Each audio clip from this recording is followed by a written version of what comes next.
Hello everyone. ফেসবুকে যখন আমরা মাঝে মাঝে ভিডিও আপলোড করি ব্যাকগ্রাউন্ড মিউজিক সহ প্রায় একটা নোটিফিকেশান আসে যে your video is partially muted. এবং যখন আমরা কারণটা খতিয়ে দেখতে চাই আমরা দেখি যে আমরা ভিডিওতে এমন একটি মিউজিক ইউজ করেছি যেটা কপিরাইটেড, অর্থাৎ অন্য কেউ মিউজিকটা অন্য কোথাও ব্যবহার করেছে, যে কারণে আমার ভিডিওতে একই মিউজিক আমি ব্যবহার করায় কপিরাইট ইস্যু হচ্ছে। এবং যখন এই ইস্যুটা হয় তখন যে প্রবলেমটা হয়, ওই ভিডিওটা যে অংশটুকু বা অনেক সময় পুরো ভিডিওটাই ফেসবুক মিউট করে দেয়, এটাকে বলা হয় কপিরাইট ইস্যু। এবং যখন এটা অনেক বেশি পরিমাণে হয়ে যায় তখন এটা আপনার পেজের জন্য প্রবলেম হয়ে দাঁড়ায়। এরকম উদাহরণও আছে যে একটা ফেসবুক পেজ, জলজন্ত অপারেটিং ফেসবুক পেজ আনপাবলিশ অর্থাৎ ভ্যানিশ হয়ে গিয়েছে জাস্ট বিকজ অনেক বেশি কপিরাইট ইস্যু ছিল।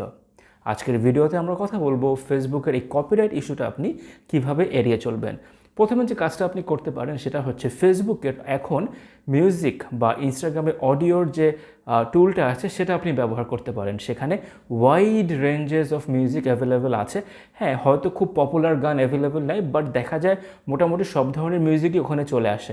কোনো একটা গান খুব ভাইরাল হলে বা কোনো একটা স্পেসিফিক মিউজিক ভাইরাল হলে আপনি অডিও অপশন বা মিউজিক অপশন থেকে সেই মিউজিকটা ব্যবহার করতে পারবেন আপনার ভিডিওতে, এবং সাধারণত এটা ব্যবহার করলে কোনো কপিরাইট ইস্যু হয় না। এটা একটা উপায় আপনি যেটা ব্যবহার করতে পারেন, যেখানে ব্যাকগ্রাউন্ড মিউজিক ব্যবহার করার ফলে আপনার কোনো কপিরাইট ইস্যু হবে না, বিকজ এই টুলটা ফেসবুকের নিজস্ব টুল।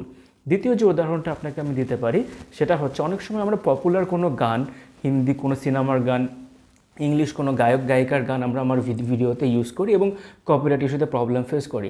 আপনারা যেটা করতে পারেন সেটা হচ্ছে ওই ভিডিওটা কভার ভার্সানটা ব্যবহার করতে পারেন। সাধারণত দেখা যায় মেইন যে গায়ক তার গানটাই কপিরাইট ইস্যু হয়। যদি আপনি একটা কভার ভার্সন ব্যবহার করেন অনেক সময় দেখা যায় সেটাতে কপিরাইট ইস্যু হয় না। তো আপনি চাইলে এই ফ্লেক্সিবিলিটিও ইউজ করতে পারেন যে কোনো পপুলার মিউজিক বা কোনো পপুলার গানের কভার ভার্সন যদি কারো থেকে থাকে সেই অংশটুকু আপনি আপনার ভিডিওতে ব্যবহার করতে পারেন।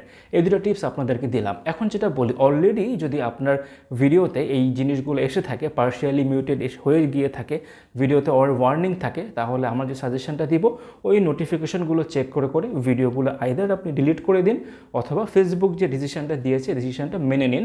না হলে পরবর্তীতে এটা আপনার পেজের জন্য ক্ষতিকর কিছু হতে পারে। হোপফুলি ভিডিওটা আপনাদের কাজে লেগেছে। Thank you.